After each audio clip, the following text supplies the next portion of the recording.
মূর্তি ভাঙার অপরাধে ইব্রাহিম আলাইহিসসালামকে জ্বলন্ত আগুনে নিক্ষেপ করা হয়েছিল, কিন্তু আগুন কেন তাকে পোড়াতে পারেনি?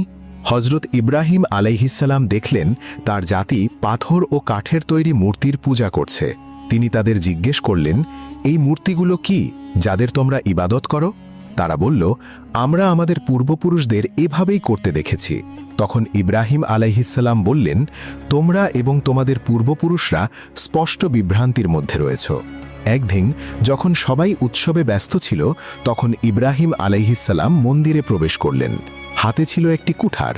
তিনি এক এক করে সব মূর্তি ভেঙে ফেললেন, শুধু সবচেয়ে বড় মূর্তিটিকে রেখে দিলেন। লোকেরা ফিরে এসে অবাক হয়ে গেল। তারা বলল, আমাদের উপাস্যদের এমন অবস্থা কে করেছে? কিছু লোক বলল, ইব্রাহিম নামের এক যুবককে আমরা এদের সমালোচনা করতে শুনেছি। তখন ইব্রাহিম আলাইহিসসালামকে সবার সামনে আনা হলো। তারা জিজ্ঞেস করল,